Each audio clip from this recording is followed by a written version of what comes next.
Welcome to Gunners Are Us, where we are positively Arsenal. And tonight, though, we are positively England because we are recording this minutes after the finish of that historic England-Scotland game at Hampden Park. Get a lot of information. And all the information logged in. That was very impressive. Yeah, that is exactly. We're recording this a little bit early. Usually we record this on a Wednesday afternoon and kind of put it up Wednesday afternoon later.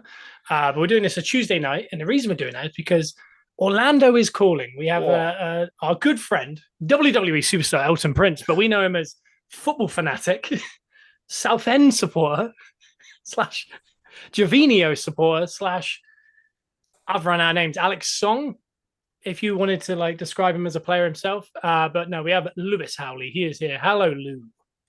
Oh, well, yeah, I prefer more Rosiski, if I'm honest.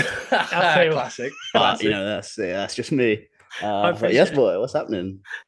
Lewis has been chomping at the bit to talk some football as well. He's been mentioning it for a little bit now. I've had my stats ready for weeks, got all my XGs and all that good stuff.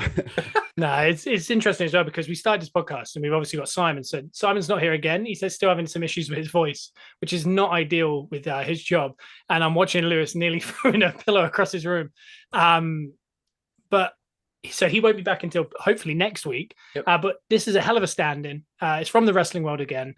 But we have got Lewis. So today we've got Lewis. He'll be doing his predictions today. We have Simon's predictions written down in front of us. So when we get to all that, we'll be keeping a log. Even this week, we'll keep a log of Lewis's and see how he gets on. But we're going to start off with some little international talk because obviously, like Joe said, 150 years, England v Scotland, first ever football game. By the sounds of it, yeah. Is that right? I think that's what they said. That is what it is, yeah. And that's just finished. The oldest fixture in football is how they put that. Yeah, so we played, was it Ukraine away? Yep. A couple days ago. Tough game.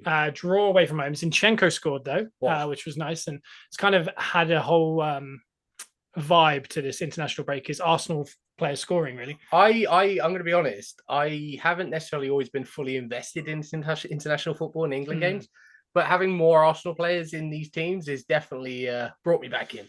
Yeah, I don't know. I just find it dull as anything, to be honest, watching I can't wait for the international break to be over, but I have enjoyed it a little bit more. Yeah. Lou, have you seen any international football or you've been struggling? Because football's on a weird time over there, isn't it? No, I didn't like the slander at first, but now that you were going to talk about the time, now I won you back it. Yeah, they're a little bit awkward, but these ones the evening games are nice. They're 2:45 for me. Oh, that's a weird. It's not bad. You know what I mean? It's not a bad little time because you get the gym done beforehand, get back for the game. You know what I mean? You know your days are good enough after the game. Yeah, it's such a lifestyle difference, isn't it? Like because we're so used to watching football in the evening or like at the weekends, like 3:00 or whatever. Over there, it must be so weird, especially when the early kickoff's like an exciting one, and then that means it's on at 7:30 in the morning. So we normally skip that one. We catch the highlights when we get up. You get up and enjoy your coffee while you watch that one, can't you? Well, saying that, ironically, I have a horrible memory, which was we were in New Orleans. Probably this is I was just thinking about this 8 or 9 years ago, and I got up at 6 a.m. to watch a midday kickoff or whatever on a Sunday before WrestleMania. I went down to the lobby of a hotel with Joe and I watched Arsenal lose 3-0 at Goodison Park. Lukaku scored 2. That's coming up. And it was and that is the game this weekend. Yeah. But that is a horrible. And after that, I never got up for an hour. I feel like Arteta scored against us in that game, didn't he? I hope not, just because all of this is like bad voodoo. And we'll get to that game. That Beto Giza is Lukaku 2.0 though, so I mean it could happen again. It could happen again. Nightmare. That's what it is. I feel like I have to say this before we carry on as well. I've said Southend supporter, occasional Arsenal supporter, and Javinio lover. I didn't mention you're a West Ham fan. That's what I should have said. Yeah, Yammers boy, come on. What were we looking at for? And so when we get to previewing West Ham, we'll do a little bit more in depth this week because we've got a West Ham fan here. And obviously Declan Rice's big old week last week. We can talk a little bit on that and how you feel about Declan Rice. As far as international, I want to talk about Bellingham. We just watched that game.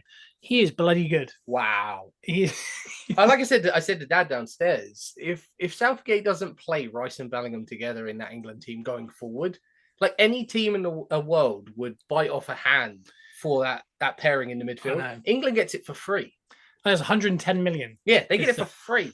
No, 210 million, right? 2-10? Yeah. Jesus, yeah. And he still thinks Calvin Phillips or Jordan Henderson is the ideal partnership for those two. No. Which is, I think this whole international has turned into a who wants Southgate out and who doesn't. Yeah. And I've always been pro Southgate. I like Southgate. He is very vanilla, a bit dull. Yeah. As I can see Lou's dog just popping in the shot. I love it. Yeah. Oh, go on, Babs. And but I don't know. This week has annoyed me a little bit. A couple of reasons. Playing Maguire again. That is, I don't think that's much of a hot take. No slant on Maguire. No, I feel really bad. He scored an own goal tonight. Things just aren't getting better for him. But it's the fact that he plays Maguire. He plays someone like Henderson. He's playing in the Saudi league, which at the end of the day is a much worse league. Yeah. And then he says that Foden can't play in the kind of Euros qualifiers because he doesn't play at club level. Yeah. But then he's happy to play Maguire, considering Maguire doesn't play at all at club level. And Foden definitely offers a bit more than Maguire. Yeah, a little bit. And so there's been some things like that. And there's talk of Pep Guardiola being the next England manager if Southgate makes it through the Euros. But Lou, do you have an opinion on Southgate at all? I think I would be more on the side to get rid of him. Yeah. Is that just because he's dull? It's just so boring, isn't it? Mm-hmm. It is. I agree with you. I just think, where at like big tournaments, it's like, it's the hope that kills us and all that malarkey. Yeah. I think it's the same with every single game. I think you get so excited for an England game. Yeah. And it's like you revolve your whole day around making sure you're in or you're out somewhere, and it's a big event. And then every time you're bored. I swear, one exciting England game is there. So I think for that reason, as well as the call-ups that are just so questionable, I think I'd get rid of him. Yeah, because you can't help but be excited about the England team in general, because that squad in international football is by far the best squad in international football. It's well above any other team. So that squad should be outperforming every other international team. And I think it does come down to the manager. Early on, he did a really good job of shifting out the dead wood and bringing in the youngsters. I thought he did that really well. But again, he didn't win any trophies. But I think it's gone too far now. I think he's feeling the pressure that past managers have felt when they start to rely on names and stuff rather than performance. Yeah. Which is understandable at that level of management. There is pressure. But again, I think it's time for a change personally. That's my opinion. And I think Pep, if you put someone of the level of Pep with that squad, they're going to win everything. Yeah. Easily.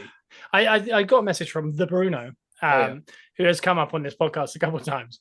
And he just said Southgate was he was good up until he got his new contract, and then he's kind of tried to start pleasing whoever it is that he needs to please, essentially.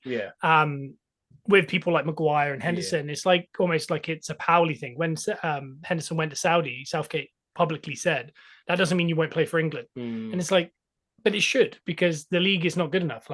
Ronaldo's Saudi league team, I don't know the name, they went against Celta Vigo in the preseason. Celta Vigo hadn't played a preseason game. Saudi were midway through their season. They lost 9-0 to Celta Vigo. A very standard Spanish team. Yeah, and it's like that shows you the difference. And that was a team that was full of like Ronaldo's, and, other big names. It's just not good enough. So for someone like Henderson who's playing in competitive game is just beyond me, to be honest. But I don't know. I find it a little bit depressing to talk about England, to be honest. I mean, I don't like saying like insert manager's name here out. Like, I'm not a big fan of doing that because I understand there is a process, but I think he hasn't got much experience before the England job as it is. And now he's managing. Well, he kind of failed at club level. Yeah. And then to get the England job is wild. And then to start off positively and then go downhill the way he has, I think it is time. I'm not going to say Southgate out, but I think it's time for a change, because I'd like to see a top level manager manage that group of players. Yeah. I know he's looking at everyone suggests, everything you hear suggests that he's leaving after the Euros anyway, right? But surely if he doesn't win the Euros, they have to get rid of him anyway, because the expectations has changed, right? When he first came in, it was big that we would get into like the quarterfinals or the semifinals. But like you say, now with how good the team is, anything less than getting to the final has to be counted as a failure, surely. Yeah. When you look at the Euros final that we got to, it was just a 50-50 by the end. It was a penalty shootout. But the World Cup, we were the best team at the World Cup, and it was obvious. And we missed 2 penalties in a game against France that we were clearly better than them. And the Argentinian team that won it was just Messi basically carrying a very average team. Yeah. So it was ours to win. I think that's where maybe the perception changed, was Euros, we understood, wow, this is amazing. World Cup, we kind of expected maybe a semi or a final. Yeah. And he went out of the quarters, even though he was clearly the better team. And I think there you start questioning, like, is he just being too like boring? Like, kind of, but we are positively England. So we need to. Well, no, tonight's performance I was very impressed with, albeit there was some different players in there playing with the mainstays. But I think all in all, it was a way more positive performance to watch. It was better than the Ukraine one, and obviously it was a friendly, but yeah, it is different. But no, seeing the way some of the players did play and the way some of the players linked up, like Foden, I don't know why he's not playing first team football for Man City, because he should be. Yeah. I tell you who I was really impressed with was Eze when he came on for Palace. Yes. I think he's a really good player. Instant impact. I thought Gahey was quite good in the first half. I don't know why he went off. I don't know if it's an injury or something. But... yeah, it's another Palace player. But Maguire managed to score and go in 14 minutes. Yes. The other one was people like Henderson and Phillips are going, but there's people like Ward-Prowse who didn't get picked. And Ward-Prowse is absolutely killing it for West Ham in a minute, like the set pieces, things like that. So good. Good fantasy pick. He's a very good fantasy pick. Lou, have you got Ward-Prowse in your team yet? Yeah, of course I have. Yeah. Bargain. He is a bargain. I think that's all we'll do on internationals. But I've seen Odegaard scored tonight. Obviously, Haaland scored, but Trossard scored. Havertz got an assist. Zinchenko scored the other day.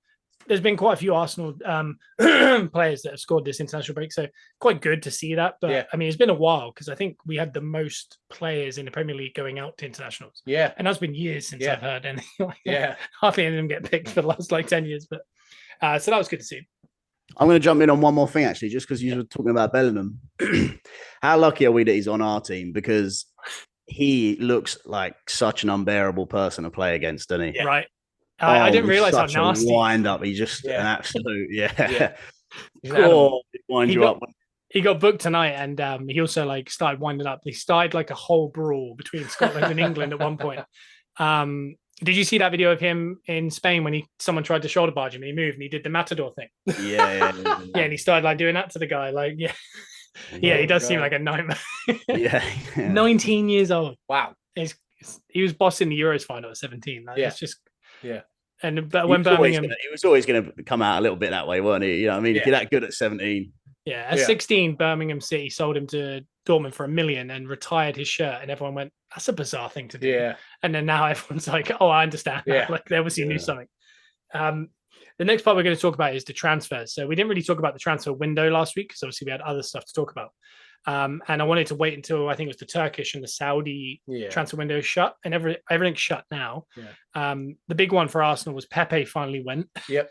And he went to, I don't know how to say this name, but it's in Turkey. Transpor. That sounds right. Is that right? That sounds right. I'll take it. Transpor. I'd believe you. But by looks of it, he's gone for 3 million. That's wild. He was bought for 74 million.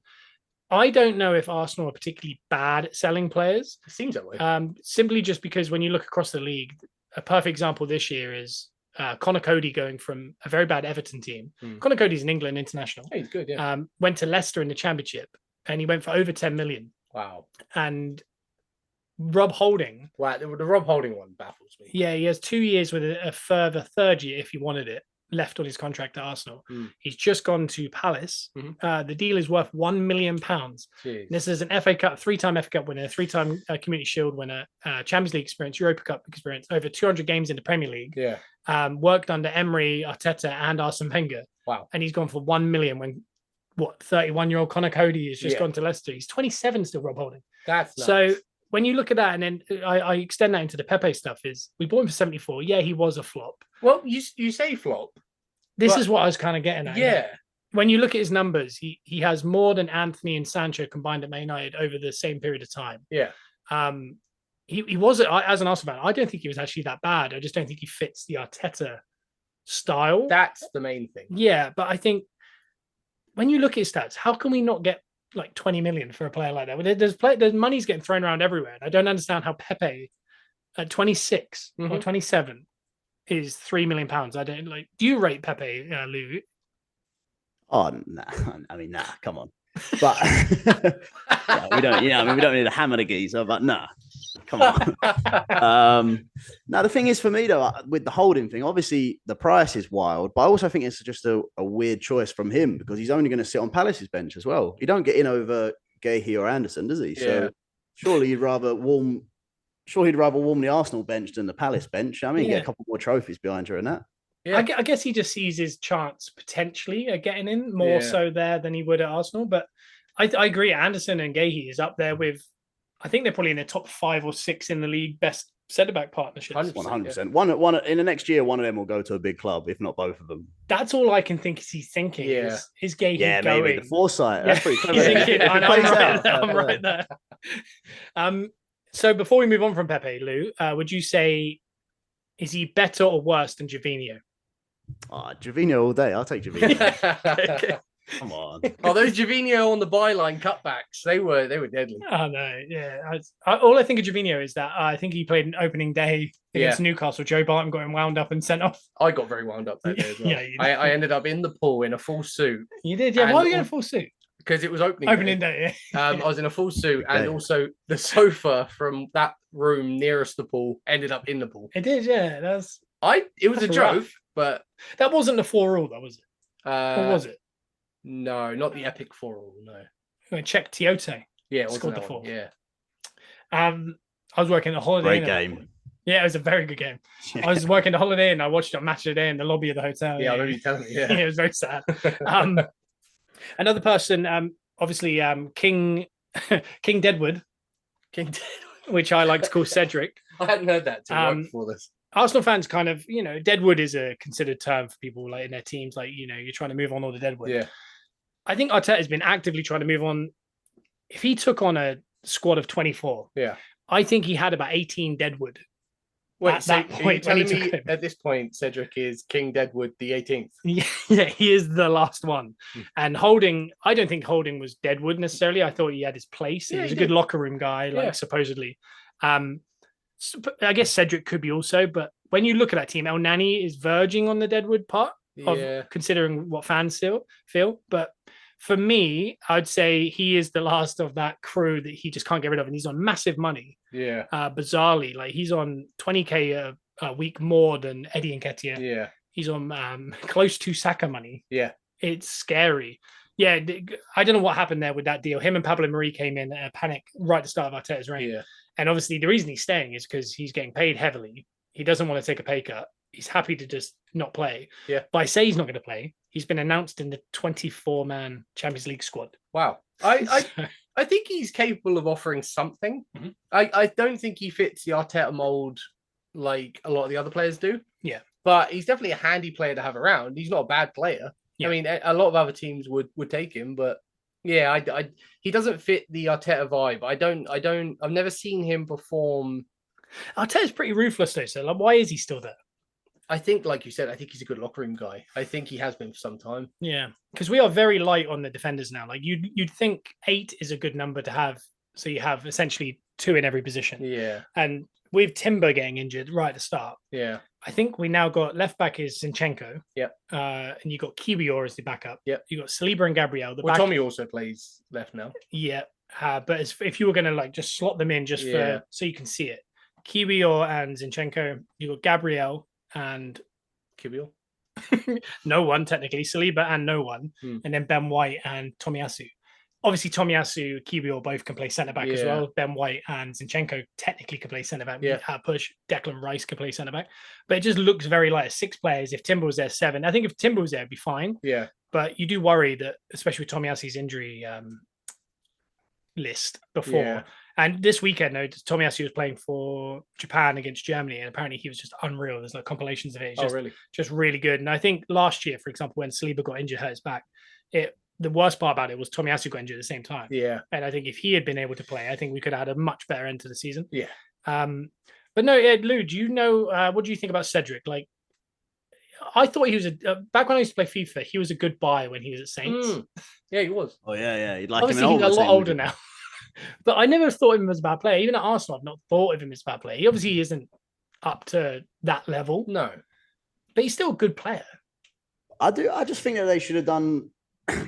And I say this like I have any knowledge of how it works, really, but I feel like you talk about like getting rid of the dead weight, but they kind of just cancelled everyone's contract, or like have still kind of paid everyone out. Like I feel like they should have done a better job of like trying to advertise these people almost before the window comes up, because Otherwise, they're trying to sell people who haven't played a game in 2 years, and obviously no one's interested. You know what I mean? Yeah.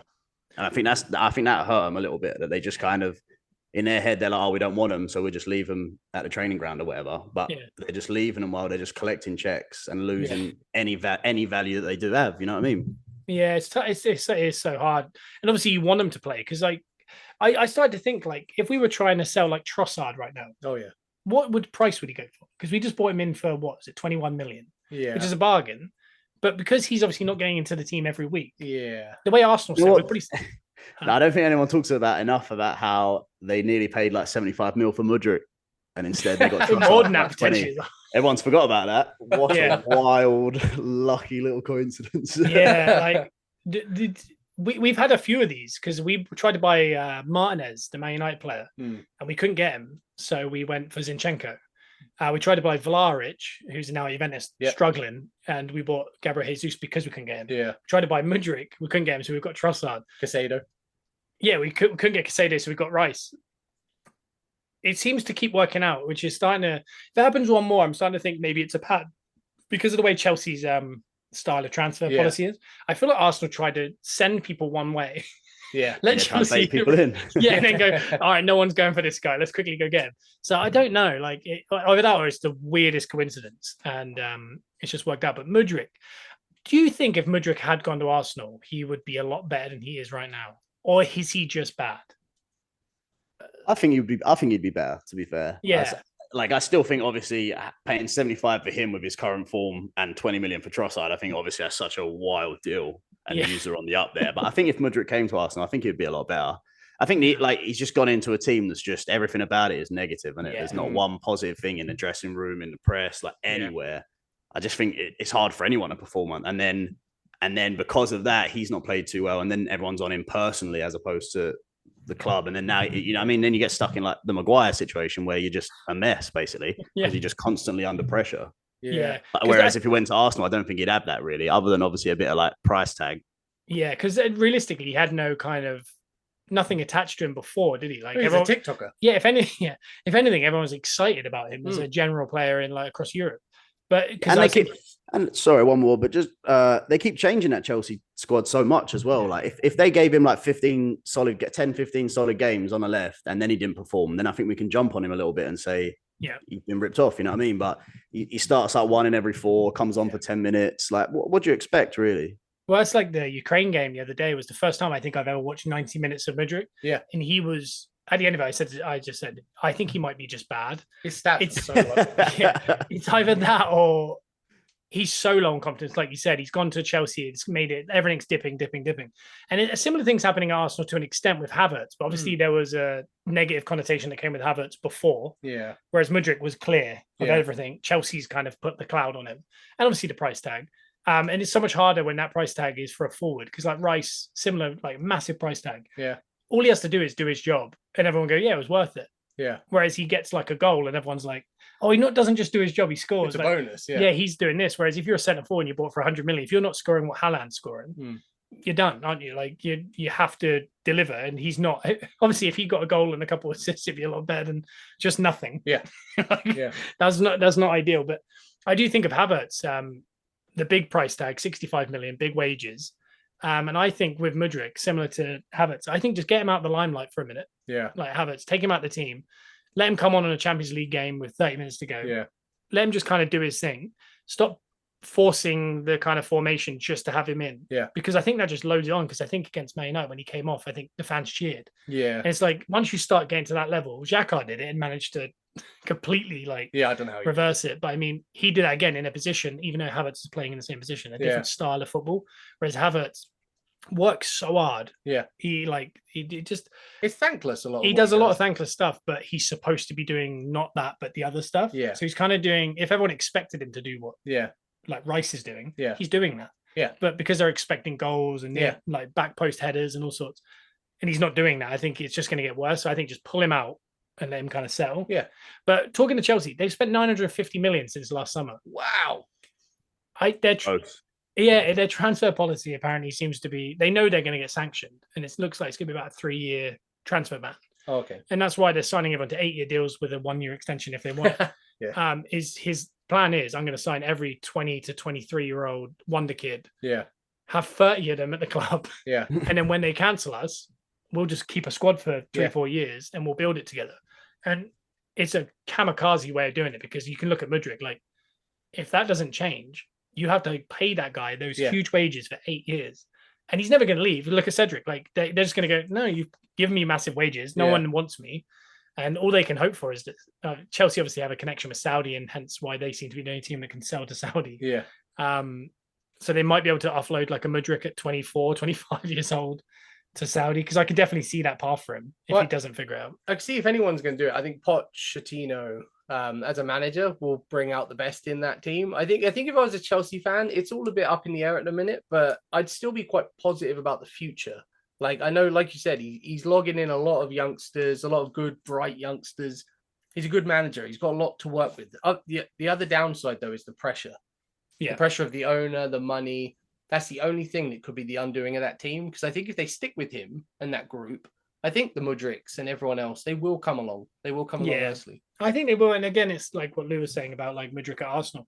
If you can get a good atmosphere, they are good players. They're clearly good players. Like, they will figure it out. Yeah. But just as long as you can get that team moving, it'll be fine. And same. I really do think if Mudryk had gone to Arsenal and played on that Martinelli side and played 4 or 5 games in a row, with like the way they were playing last year, Arsenal, I think he would have scored. He would have got assists, and everyone would be talking about how it was money well spent and whatever. So. Well, even if he was there instead of Trossard, even if he was doing what Trossard does, where he comes on for like the last 15, 20 minutes, I think that's enough time for him to show something. I think the 90-minute games are a bit tough for him at the minute because he can't figure out exactly what he's supposed to be doing. I don't think he's actually good as well. Like, there is that. I'm starting to worry. I can't disagree because he hasn't proved us wrong yet. I don't know. It might come good. Who knows, really, to be honest. The next part we're going to go into is the Premier League preview. And we did mention that Simon wasn't here. So I've got Simon's picks. I'll mention them. The overall standings after the 3 weeks of it is Joe's in the lead, then me, then Simon. The overall picks correct out of 30 games. Joe got 13. I've got 10. Simon's got 10.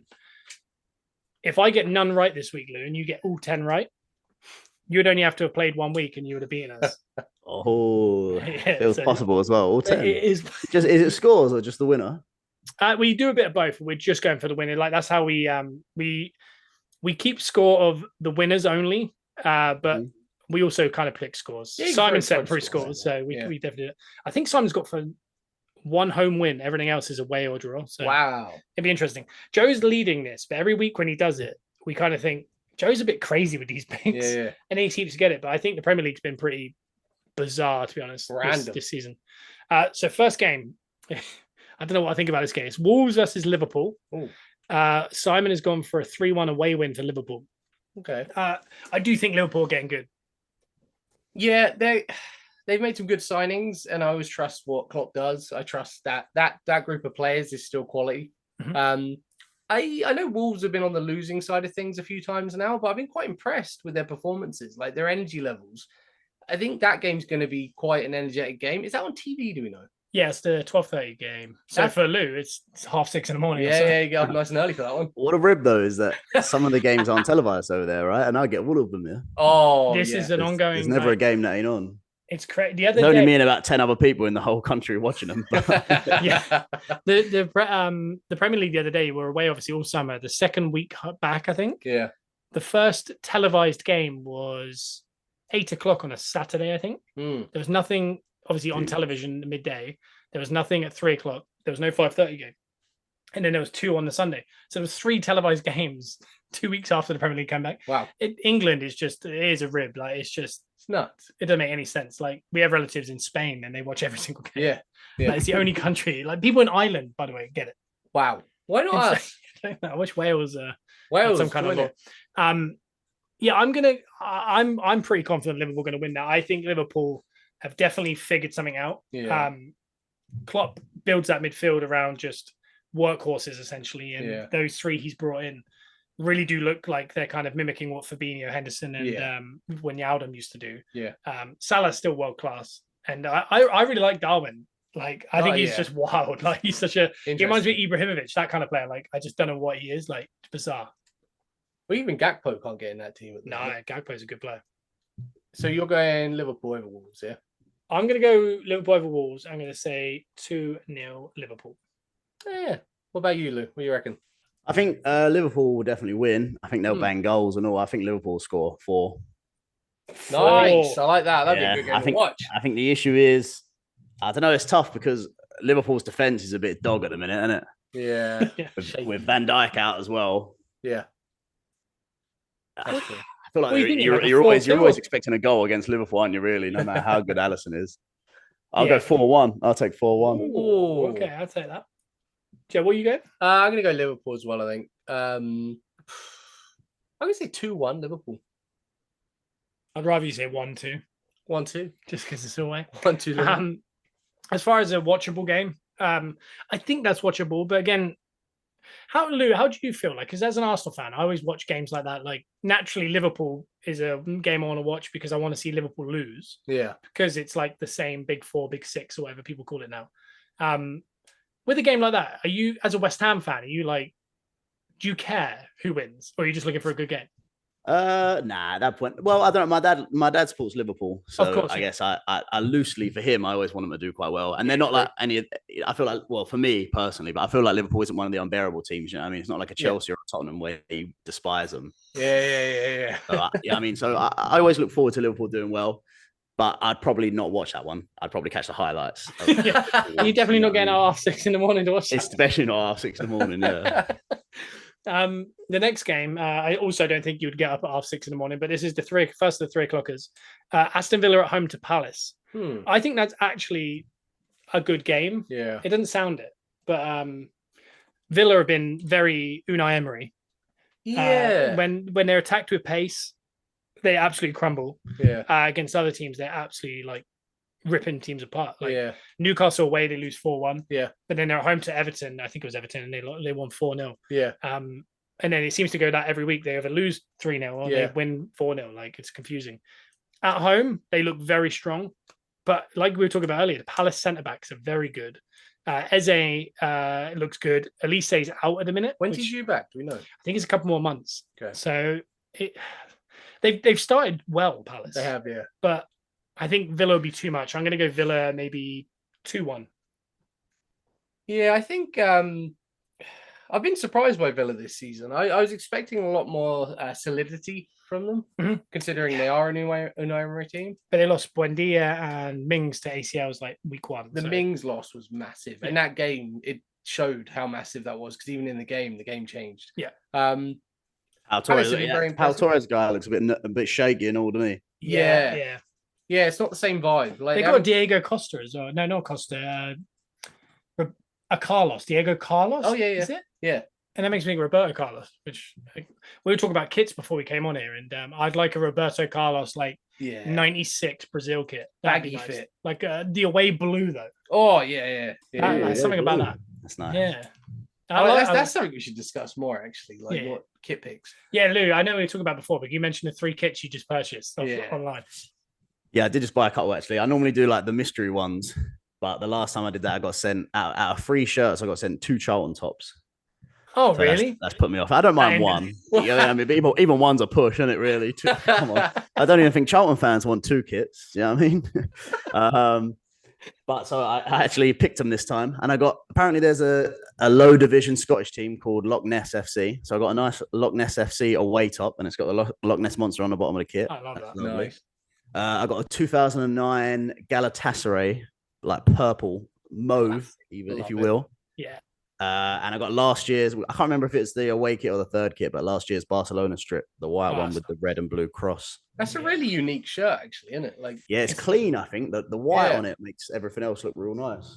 We saw an edit today of Arsenal, like an Arsenal home kit not a home kit, but it was someone had taken away the colour. So Arsenal's kit was white and black. So just imagine the red was white. Yeah. And the white sleeves were black. That was nice. And it looks so nice. And I was like, I wish we'd just have an away kit that was that simple. Like, those fan art kits are so It's crazy, isn't it? What I was going to say... Anything's better than that yellow tube one, though. I'm going to tell a little story, actually. So that kit is clearly horrific.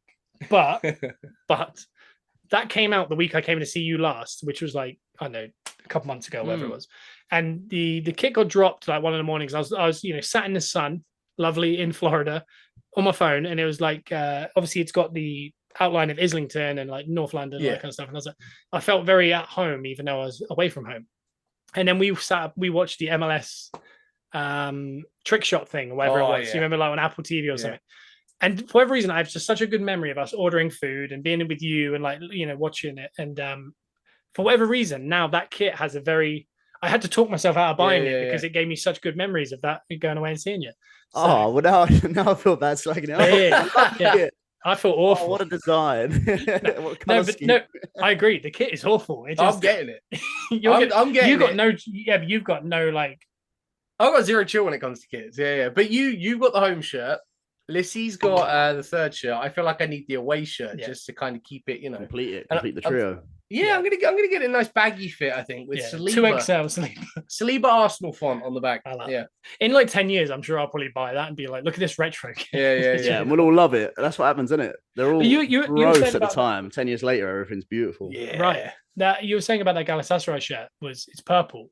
I don't know why, but like the Fiorentina shirts back in the day and stuff like that, they're really nice. I like purple on a. I want a classic Lazio '96 shirt, like baggy. That's that Gaza one. That'd be nice. Oh yeah. Talking to kits though, like I don't know if anyone listening or you, Lou, or you remember, but we used to watch a show called Dream Team. You're right. Did you ever see Dream Team? Nah. It was like Sky One. It was like a drama soap opera about a football team, a fake football team called Harchester United, and they had a purple kit. But what they did was when they showed a game, it was clearly just Everton. Yeah. But they just distorted the color so it looked purple when you're watching it. Yeah. But it was like, you know, the player would have an affair with the chairwoman. And all sorts of. It was like a proper soap opera. It went on for like 10, 15 But talking to kits though, I happened upon the actual Harchester United shirt at Sports Direct once, and I grabbed it, even though it was a little bit too small to wear. It was way too small, but I have that somewhere. I'm gonna find it. Yeah, you have got to wear that on one of these shows. Yeah. But anyway, tangent. Villa versus Palace. Okay. So I'm going Villa 2-1. Yeah, I think Villa haven't been quite as solid as I was expecting. Palace have been very impressive, but Palace at home is usually Villa at home.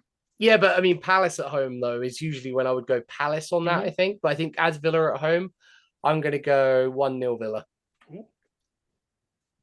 I think I'd like to do something different, but I think I'm with you, Scott, on 2-1. Yeah, I think Palace look good at the minute, but I just think Villa are just a bit better, aren't they? Unfortunately. Don't be afraid to do something different though, Luke. Because I've been playing devil's advocate for the last few weeks. It's worked out quite nicely. Well, don't you worry. I'm sure there's a West Ham game coming up soon. I can get carried away with. Yeah. The next one is Fulham at home to Luton. By the way, on that last one, Villa versus Palace, Simon went draw 2-2. Okay. Which I think is also a decent guess. Interestingly, Simon's kind of constant is he goes for Luton every time because similar to you, Lou, with Liverpool, his dad is a massive Luton fan. He's so happy that they're in the league. Oh, nice. And so he's like, I have to go Luton every week just because manifest a potential result. And I've been saying every week, I think they might be one of the few teams that get less than 5 points all season. They haven't looked great. They don't look good at all. But Simon's gone 1-1. Oh, fair. Because he can't go against fair. I think this might be a 3-0 Fulham win. Yeah. I think Fulham are decent. I think they'll win 50% of their home games. I think they'll win a couple away, and I think they'll be 12th. Yeah. Be one of those types of years, if that makes sense. So I think this is I think everyone at home to Luton, you've got hope to win. Yeah. I think I'm going to stretch it even further and go 4-0 Fulham. Jesus. Yeah, I know. I feel bad, but I mean, Fulham have looked good. Luton have not looked good. Craven Cottage, warm afternoon, Fulham all day. What if it rains? Are you going to change it? Potentially. You can't change it. It's locked in. I'll cash out. I want to cash out. How are you feeling? I don't think Fulham are that good. I think people are a bit too optimistic. I think people are a bit too optimistic about how their season's going to go. Okay. So I think they'll scrape it maybe 1-0. Okay. Sweet. Fair. That's fair. You're edging towards devil's advocate there. I like it. I can feel the heat. Yeah, I think Fulham. I don't think Fulham are that good. I think they're going to struggle without anyone who scores goals. Yeah, no Mitrovic now. Yeah, you know what I mean. I think that's gonna hit him quite hard. And who did they bring in? Was it Jimenez from Wolves? Oh yeah. I mean, and again, he struggled to get goals near the end. It's not like for like, is it? No. Mitrovic, he's scoring hat tricks in Saudi Arabia. Like, if you haven't seen that, Yeah, I bet he's loving You it. can't imagine that Paulinho is going to be in a great mood, is he, for the next 6 months? No. until So he gets do to you know go? about the Paulinho? Like he No. flew out. He flew out to Germany. He was going to join Bayern Munich, wasn't it? Yeah. And it didn't get done in time, so he had to fly back and Awkward. just get back to work. Awkward tell. Yeah. But I he was think cool. it was also, I read that it was because they were only going to let him go if they could get a replacement. And I think because they couldn't get a replacement, they called him back. Oh, because they were trying to get a Wobie from Everton, I believe. Yeah, I think who got him in the end? No, I think he might end up staying at Everton. Nah, he went somewhere for about 20 million, definitely. Really? Because the price was cheap, I thought. Yeah. I don't know where he's got. It might have been Fulham. We didn't mention it at all earlier. I think he did end up going to Fulham still. Wolves also lost their best midfielder to Man City for That's 55 true. million. So Yeah, that is true. that again, And the other one to Al Hilal or Al Yeah. Nassr or wherever he went. So Wolves look. I think we were all kind of getting swayed by how good they looked against Man United, Old Trafford. Night one, they lost that game. They shouldn't have. Yeah. But I think we're getting swayed by it because at the end of the day, I think Man United were just really bad that night, and it might have made Wolves look better than they were. Stayed bad as well. Yeah, and then they lost the player that ran that night. He's gone to Man City. That's not good. So it doesn't help. That's not good. I'm just going to find out about Wobie. But the next game I think is up there with probably the best game of the weekend. Yeah. It is Man United at home to Brighton. Oh, Simon's gone for a 3-1 Brighton away win. that's fair. That's fair. I think with current form, on paper that you'd say Man United, but with current form, Brighton are at the polar opposite end of Man United these days. Man United feels messy. They have the opportunities to get themselves in the game, but I think that Brighton team is way too solid, way too consistent. I know they've got a couple losses under their belt now, but I think with that, the way they play and the way Man United are playing at the minute, it's too hard to bet against Brighton in that game. And I'm going to say Brighton, I'm going to say 2-0. To Brighton. Yeah. I do think we made Man United look better than they were. Well, I don't think we made them look good. They just had the ball a lot. Yeah. And I don't think you can do that against Brighton. I don't think Brighton will allow what we allowed. No. For long. And it's a different periods. game. They're going to go into that game differently to us. Well, they're going to be nervous now as well. At home, their crowd does like to boo. Yeah.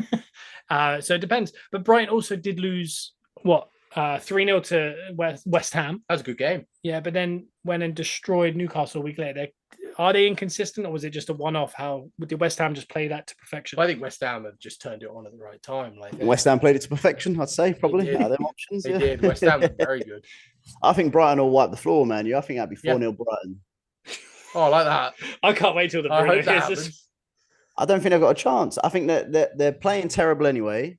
And now, have they got a centre back from injury yet? Are all three of them out? Well, Martinez ended up not actually injured. He just waved the white flag against Arsenal. He couldn't deal with Eddie Nketiah because he played for Argentina. But I think as far as that, I think that's it. Maguire will have to play. So it'll be Martinez and either Maguire or Johnny Evans. Yeah, well, again, they're up against Matoma. Yeah, Solly March. And all this Ferguson, though, I saw on my fantasy that he's injured potentially. That's all right. They got 7 other strikers who will bang goals. Don't matter. They got João Pedro. Pedro, yeah. And Welbeck and all. I think we all forget how good Welbeck is. I think he's been so good the last couple of years. Nah, that's a shirt I want. A Puma Arsenal shirt with Welbeck on it. Oh, a tight fit. Yeah. That blue one. He scored at Old Trafford. Do you remember that one? Yeah. I'm going to go Man United 2-1. Wow. Never. They ain't even got Shaw's out as well. Don't forget, Shaw's out. That is true. So what their back four is going to be Darmian, Phil Jones, Johnny Evans, and Carlton Palmer or someone. That's all they've got.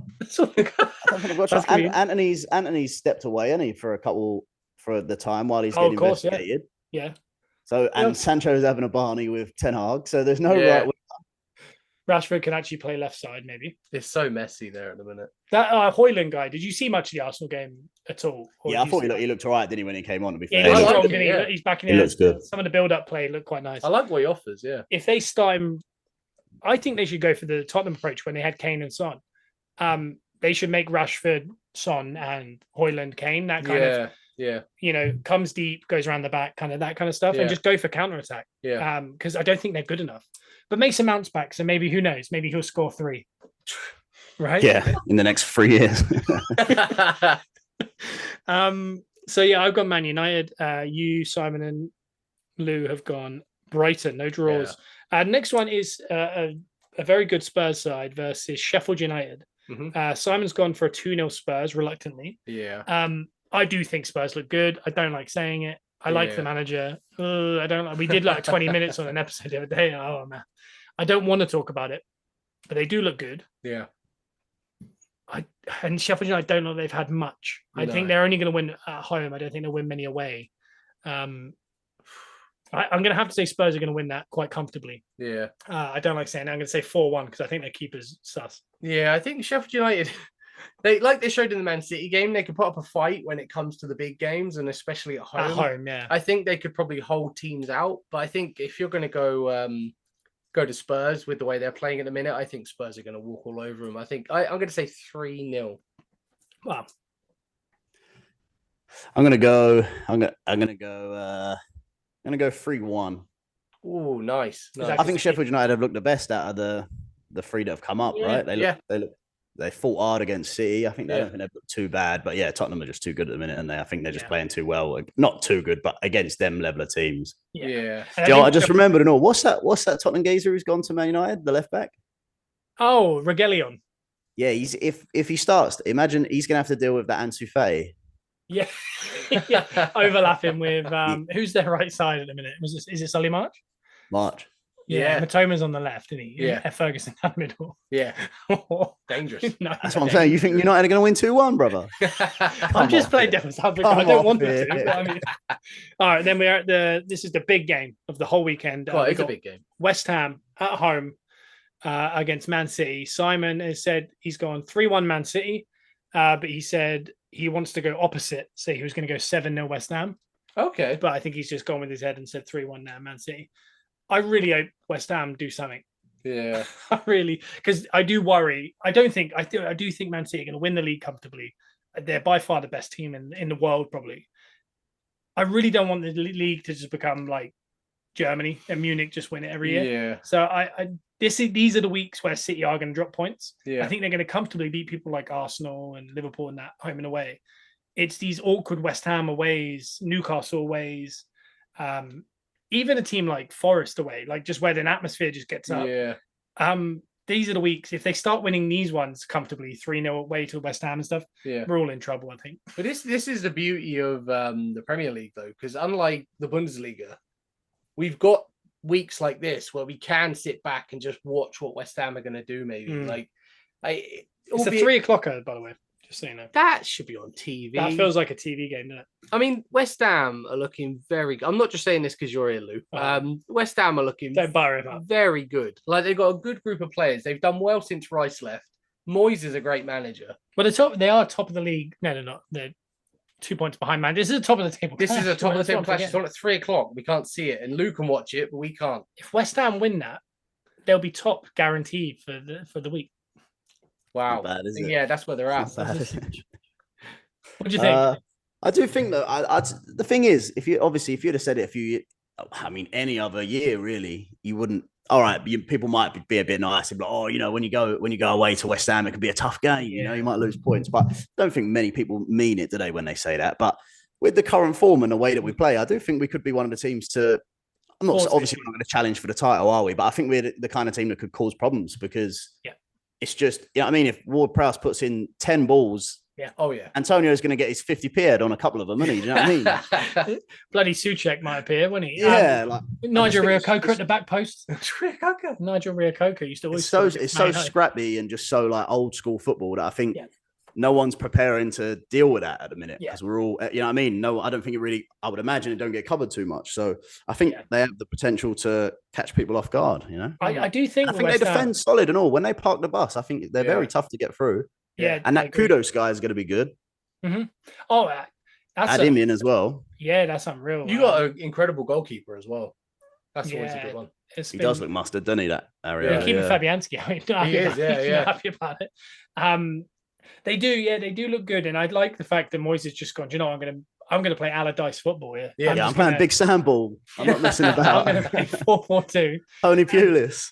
Get Rory Delap on a throw in. I don't know how he hasn't got Andy Carroll in on a loan or something. Like, when you've got an absolute quarterback in Ward-Prowse, you're going to play that way. It's bizarre. I have no clue why people slept on him. West Ham have gone and got a world-class player. Yeah. If you watch the games, if you're watching it in a perspective of a West Ham fan or someone, 99% of the time, I want West Ham to win a game unless it's against Arsenal. Like I like West Ham. Yeah. It's so nice and like refreshing to watch it when you're just like every corner you're like, could happen. Like every free kick, every corner you're like, there could be a goal in. Yeah. But I mean, Bowen and Antonio against Brighton particularly, they were so clinical. They had 3 chances in that game, 3 goals, and it was just like I've never seen. Did you see that? Sorry, I cut you off. Did you see that report that Liverpool were watching Bowen as a potential replacement for Salah? Oh yeah, I can see that. Bowen's been kind of obviously that could be hearsay, but I think if you think of people on that right wing in the Premier League besides like Saka, and Salah, like there's not really many like stuck world class, right wingers, are there? But he can't do that. West Ham's in the blood. Yeah. Well, he's married. He's with the Dyers. He's married to the badge. Yeah, he has to stay now, doesn't he? He's such a good player. Similar to Harvey Barnes at Leicester. I feel like people slept on him a little bit, and he's ended up at Newcastle. But Bowen's been, Premier League proven for about 3-4 years now, where he's just a quality winger and he scores a lot of goals. I'm gonna go. Sorry, the delay is my bad. No, you're good. But that finish in the finals of the so good Conference League, that sums him up. And anyone who can put that away in the dying minutes of a final, draw, come on. Yeah, and you'd be surprised how many what people consider world class players who don't score that. Yeah, right. They go through and they just hit it at the goalie, and you go, oh, for God's sake, like. Yeah, and he doesn't. Like against Brighton, he did the exact same. It seems to be a constant, and that's why I like Harvey Barnes. He's similar to that. Why haven't we seen enough West Ham players in this England squad then? Jared Bowen, perfect. Ward-Prowse. Like, why are they not about? Antonio even said a real good form in a minute. I agree. To be fair, I do normally think he's a bit of a donkey, but I feel like he's Welbeck, but I think Welbeck might be similar. I think Welbeck's a smarter player, but I think Antonio is just 100%. So powerful. Yeah, the thing is with Antonio, you say what you want, but the geezer grass whenever he plays. He does. Geezer works hard. I tell you what, if you haven't, there's a podcast. I don't know if you've listened to the Antonio. It's Antonio, Troy Deeney, Defoe, and Callum Wilson from Newcastle. Yeah, they have a weekly podcast, and when Wilson's on, he's with Antonio, and then when Deeney's with like Defoe. Oh, yeah. But it's so funny listening to them because they're like 2 days out from playing a game, whatever. And Antonio was talking about the goals against Brighton. He's like, just took up my knee, and then like Wilson's like giving it large, like talking in the pub after. Yeah, he's like, you didn't know where that ball was. And he goes, I didn't know where it was, but I turned. He's like, this is so hard. He said, I was more kind of concerned about the offside. But it's funny hearing them like talk about it and like laugh at each other. But from Callum Wilson, I'm wondering if they're going to have any comments on Richarlison. Did you see all the controversy because they roasted him, didn't they? Yeah, they roasted him. They've been going back and forward a little bit, and then you see he was crying on the weekend, wasn't he? Whoa, he's giving him ammo. Such a weird player, Richarlison. Yeah. I don't know. He's just such an unlikable player. I've gone for West Ham 1, City 1. Oh, okay. I'm going to say 2-1 West Ham. Oh, that's nice. Yeah, I think it'll be an epic game. I think it's going to go back and forth, and I think it's going to be one of those games where someone like a Bowen is just going to step up and get the winner. Oh, I'd love that. That would open up the whole league. Yeah. It would. I'm just going to go a nice little simple classic. Big Sam win 1-0. I love the idea of Areola just like blocking all Haaland shots, just left, right. Yeah, as if Haaland can get past Zuma. Yeah, I know he boots cats and that, and we don't approve of it. We don't a solid centre half, isn't he? Yeah. I saw the fans were having a chant at that. Like he couldn't stop laughing because he was just like, "This is so ridiculous. This is going to follow me forever." Like, well. What was I going to say? Oh Jesus! Glitch. Malfunction. Glitch. I think that was it. I think I was going to move on. Yeah. Are you happy to move on from West Ham there, Luke? Because I know you're excited about it. I know, I'm happy to move on. I think we'll let the game do the talking. We were positively West Ham there as well. I was going to say you should start putting a 10p bet accumulator on everything you think. I do this every week. So I don't. I forget what I did on this. And then when it comes to the accumulators, I don't bet on the same thing. So these winning points haven't gained me any money. Well, yeah, if you got, in all fairness, I got 6 right in the first week. Yeah, that's good. And that would have been a heck of a accumulator. That's a heck of I would have been happy with that accumulator. So the next one is Newcastle v Brentford. Simon's gone 2-2. I think this could be a good game. I'm going to say straight away, I'm going to go same as Simon. I'm going to go 2-2. That's a solid prediction. I think both teams very good. I don't think Brentford have quite shown what they showed last season, but Newcastle, they also haven't shown what we expect from them. I have a massive. My theory is that I think Newcastle are pretty average. Yeah, I don't think they're as good as everyone's making them out to be yet, but I think they. I'm gonna have to go a draw on that one as well because I can't decide on either team. I do like both teams. Mhm. I think they both have a lot to offer, but I don't think they've quite shown what they're capable of just yet. So I'm gonna say 2-2. I'm gonna go 0-0. Oh, rough. Sounds like an exciting game, doesn't it? I'm hoping down a pub for that one. Is that one on TV? Yeah. Is it? Fantastic. Oh, I prove think, me wrong. I think that's going to be 3-0 Newcastle. 3-0 Newcastle. Yeah, I don't think they've been great, but I feel like I don't feel like there's any stakes for Brentford. I know this might sound silly, but I feel like this game on the weekend's almost must win for Newcastle. Yeah. If they're sitting, what have they got? 3 points so far or something out of 4 games? I think I was looking as well. Newcastle, 3 points out of potential 12. They've got Brentford now, and I think they've got a little bit of an awkward list in a row. I'll just read out who they've got next. They've got Brentford, then they've got AC Milan away. Wow. Then they're away to Sheffield United. Then they're against Man City. Then they've got Burnley, PSG, West Ham away. That's rough. Their next. That's pretty rotten. That's pretty rotten. That's rough. It's not. I just. But then even more so, that's why I feel like the Brentford games must win. Because they got to get some points on the board. I know you're only 4 games in, but I feel like when the teams have got the big aspirations like Newcastle have now, even though there's only 4 games played, seeing your name towards the bottom end of the table. Yeah, I mean, I feel like it puts pressure on it, and I feel like they have to get a win, or the slander's gonna. I think it's gonna increase so much per week now. If you know what I mean, at the minute it's just little rumblings of like, oh, are they as good, or are they gonna? But every week goes by where they don't pick up a result. I think it's gonna get bad. So I feel like they know that the stakes are high now.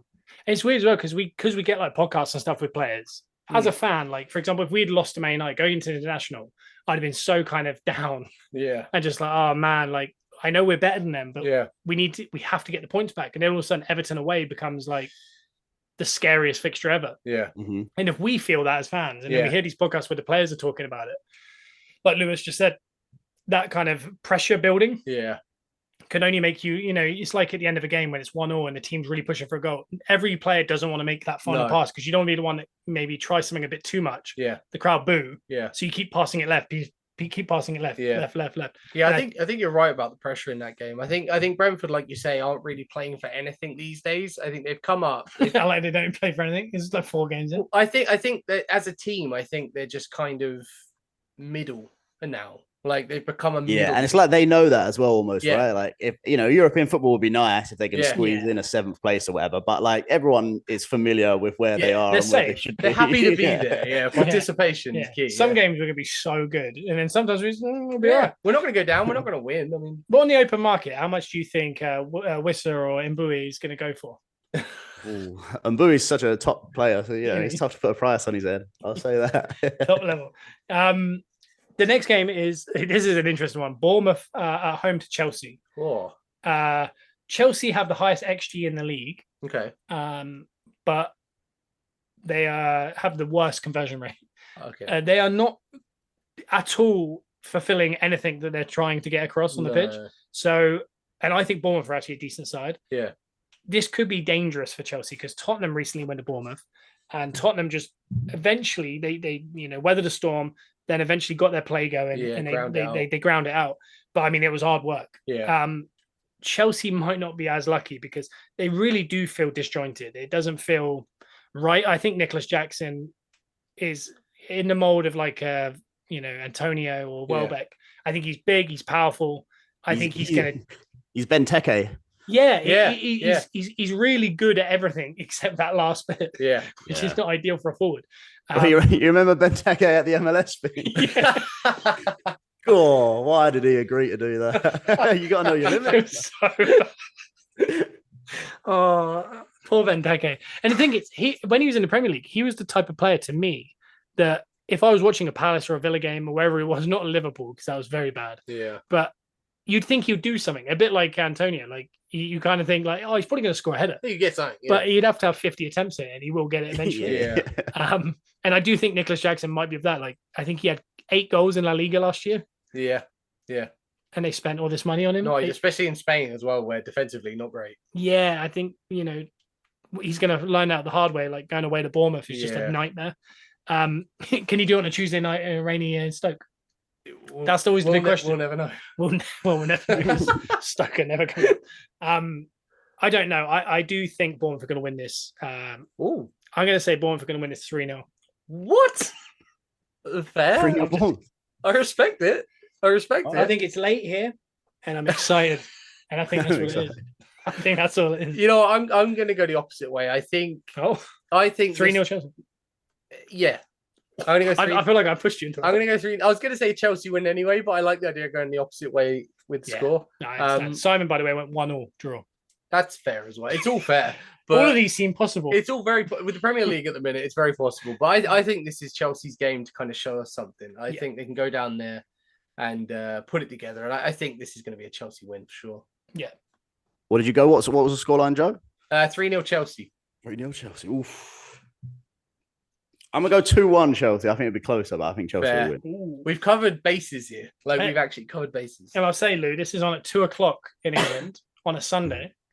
You should be home, I believe. You getting up at 8:00 to watch Bournemouth versus Chelsea? No, I'm not. I won't be. Not now, not ever. I'd imagine. What is the best fixture? Well. I'm not doing that on a Sunday. What's the best fixture? Like, you don't work on a Monday, but I believe.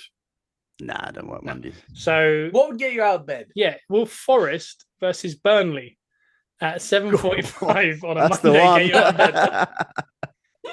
That's the one that will get me out of bed. By the way, I never got your result for Bournemouth versus Chelsea unless I missed it. 2-1 Chelsea. Oh yeah, 2-1. Cool. Yeah, we covered the bases there. Someone's gonna get it. Hey. Yeah, they are. But should we do Forest versus Burnley and just get this out of the way? Because Forest have bought well. I think Elanga looks really good. Yeah. I think Burnley play really neat and tidy football, very similar to Wolves, but I think they can get rolled over quite easy. Yeah, I think that'd be 3-0. 3-0 to Forest. I'll go with it. Forest look good at the minute. Yeah, that's fair. I think they look right. I think they'll be like a Brentford this year. Yeah. I think they'll be a bit of a pain sometimes for the big teams when they show up, and I think they'll be pretty safe throughout, really. Their counterattacks have been unreal. Like scary, Elanga, I don't know how United let him go. He's come back alive, hasn't he? Yeah, he looks good. I'd much rather him than Anthony or the other lad. Who's the other lad? Sancho. That's him. I'm gonna join you on that. I think you go 3-0. Yeah, let's go 3-0. Well, let's all do it together. Yeah, we like that. Let's go, Joe. We got a triple there. I like that. That's the first, I think. Simon's gone 1-0. I feel like he's gone 1-0. Simon, you got 1-0 everywhere, eh? Simon's weekend of football is so boring. Yeah, it's all 0-0s and 1-0s, 1-0 wins. If you go a load, I think so far in the Premier League, there's been very minimal draws as well. So yeah, maybe. Maybe this is the weekend. He's going to come out in front. And the last game of the weekend to do, Lou, is Everton v Arsenal, and it's a 4:30 kickoff on the Sunday. Now, I hate going to Goodison. I mentioned at the start, Arsenal have not won there in 5 attempts. No, in the last 5 years. It is a massive bogey ground. The most comical of all of them was last year. We beat Man United. We beat Tottenham away. We beat someone else, Chelsea. And then we went to Everton, who hadn't won in 11 games under Frank Lampard. Yeah. He beat us 2-1. Yeah. And then they didn't win again for 11 games. They bullied us all over the pitch. And ironically, this year, they haven't got. This is the one. They haven't got a point yet. They look at the Arsenal fixture as this is our turnaround. So here's the thing. I think it was last year. So it was 2 years ago with Lampard. Last year was the Deitch one. Oh, yeah. The new manager bounce. Yeah. Deitch's first game under, which is for Arsenal. Deitch, ex-Burnley manager, coming to Everton and beating us. He hates us. So typical.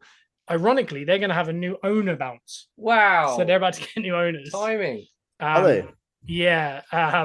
So Is that a thing? New owner bounce? Is that a thing? I feel like it will be this week. Yeah, I do worry. I hate Everton away. I think they've looked. I think they're bad. I don't think they're as bad as people think they are because they lost to Fulham at home, but they got robbed of that. They should have won that.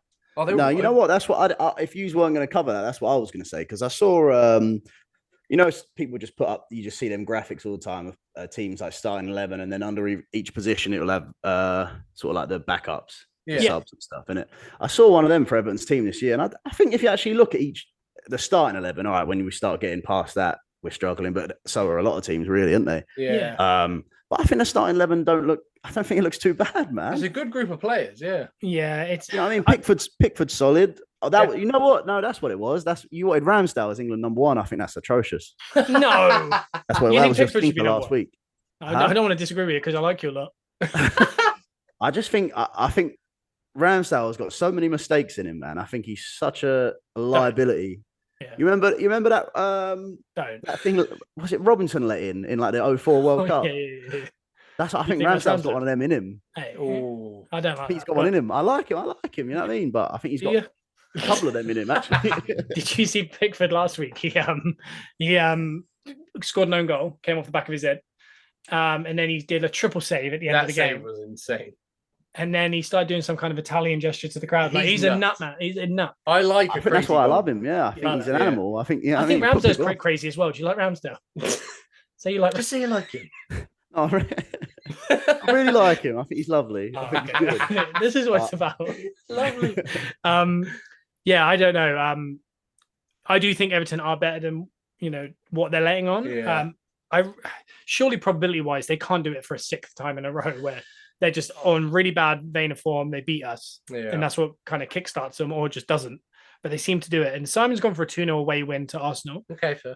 I don't think someone said to me recently that Arsenal started the season similar to how City usually start it. Yeah. So, for example, we were perfect from the get-go last year. Yeah. And we didn't expect it. We thought we were going to come. No we were hoping to come top 4. Probably thought we were going to come top 6. Yeah. And then every week it just got better, and we thought, God, we're really good for whatever reason.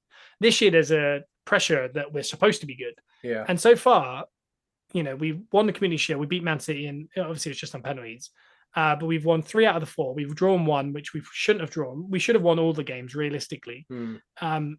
But if something feels wrong, it feels like jaunty. Something feels weird. But this is usually what we're saying about City. Yeah. Whereas City have started how we started last year, which is just they just seem to be perfect and there's nothing wrong.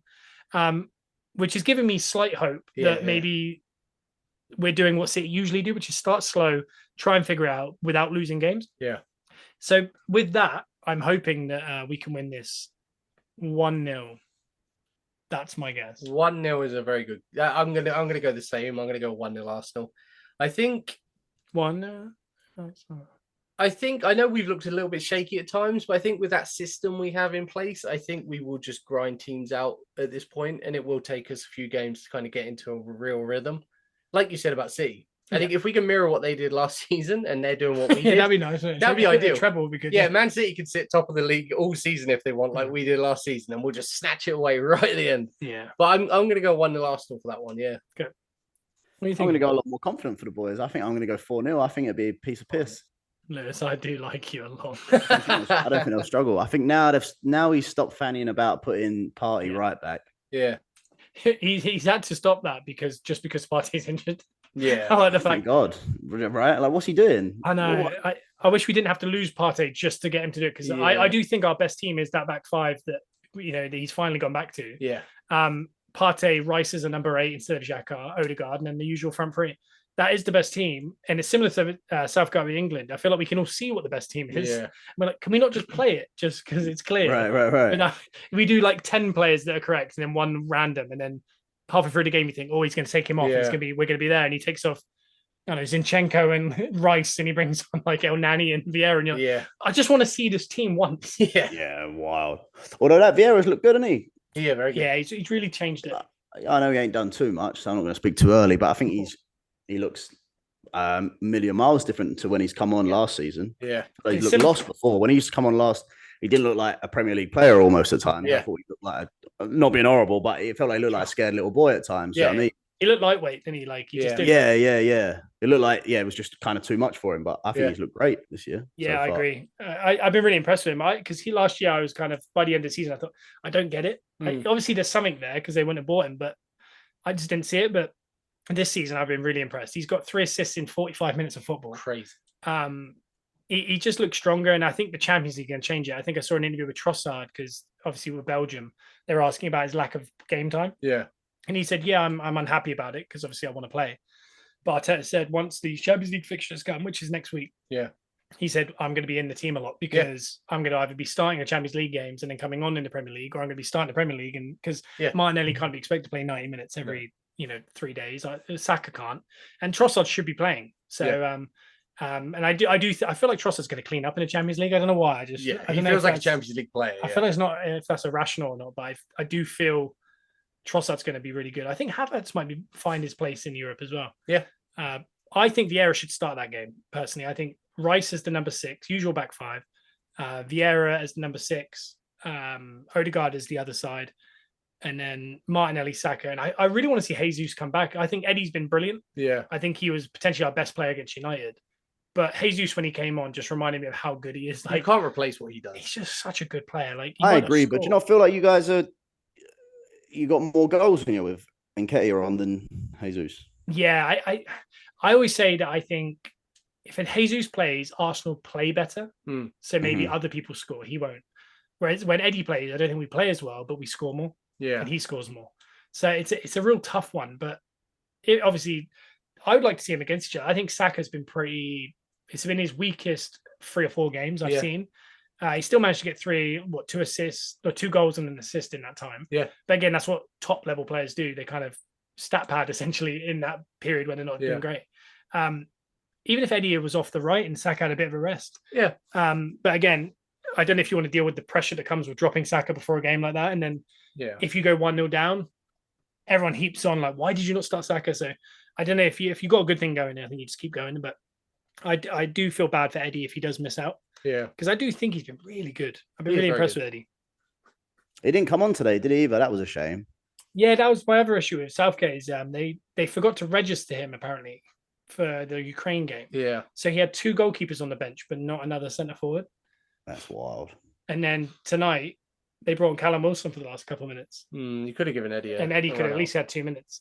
So I don't know. Because they were already 3-1 up by 75th minute or something, right? Yeah. So it's an odd one. Done, weren't it, really? But hey, that is the predictions. You've done the predictions, Luke. You've been a part of that. That was a good, thorough predictions, I think. We covered a lot of the Premier League there. I like that. I really enjoyed myself. It's got me on me, I'm footy mad. I'm footy mad, you know? That is one thing they say about you, Lou, is you're footy mad. Yeah, exactly.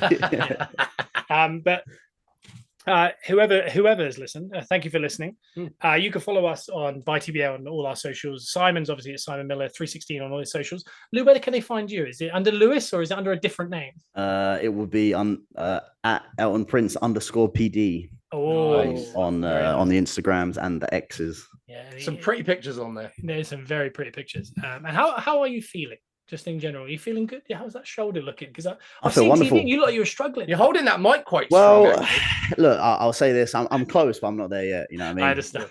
I'm close, but I'm not there yet. That's very good. What was I going to say to finish this up? Looking through my notes, nothing. I think it's been a really good show. Off the dome, a nice sign off between the two of you. No, just. I don't know. Joe usually really good at these. Usually has something going on when I finish it. I'm going to be honest. I want to say thank you, Lewis, for doing this with us because we don't get to talk to you as much these days because you're obviously in a different country, a long way away. He's a very busy boy. Someone else. But it's been really fun to talk football with you actually, like because we haven't really discussed. I haven't personally discussed football with you a lot. But it's been an absolute pleasure having you on it. Yeah. I tell you what, don't play him at FIFA though.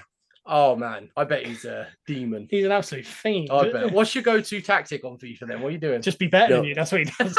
I just, you know what it is. I'm just, I'm Barca basically. I'm tick-a-taka. You know what I mean? Oh yeah. That's me. I'm tick-a-taka boy. He's I appreciate Scott putting me over for FIFA, but Yeah. he didn't specify any score lines, which I feel like that felt It was a pretty even Was game. there no public apologies or anything? There was. It was. I think there might have been one that should have been done potentially at the end. I was getting tired. That's all. Well, like the Bruno on FIFA, I don't know if you've ever played the Bruno on FIFA, but he's very good at the long ball. Oh, you're gonna hate that you said that. It's an absolute nightmare. He's gonna a little long ball tactician on our hands. You can't defend it. Like he does the little ball over the top, and well, for whatever reason, his striker has gone well ahead of your defender, and you can't do anything about it. It's impossible. Oh, that is irritating. I bet you don't even try and defend either, do you? So you just hack their legs. Probably that was your technique. Don't say that. Yeah, bro. I hate this. Where you play. I hate this. I'll tell you what, my thing is just constant pressure. Joe's really good. I'm good at constant pressure on the defense. Yeah. I'll close you down quick. I think that'd be a genuine match, you two. Yeah, I like that. What we'll do? I'm coming over there. Why not? Let's do it. We're gonna come over. Set it up. We'll get over it. All right. Well, everyone, we are out. We are out every single Wednesday. Gunners Are Us. Make sure you follow it on Spotify, Google Pods, Apple Pods. Give it a 5-star review if you want. But if you do hit that follow or the subscribe button, depending on what you're listening to it on, it just helps because you get automatic download and then you get it straight to your device. And also we get more downloads. And more downloads means more adverts. And then more adverts means more money in my hands. More money in my dirty little hands. It's like, Your dirty little bad FIFA. But thank you to Lewis for joining us. And as always, Joe. Yeah. Come on, Arsenal, and quickly, come on, West Ham. There it is. I'm forever blowing bubbles.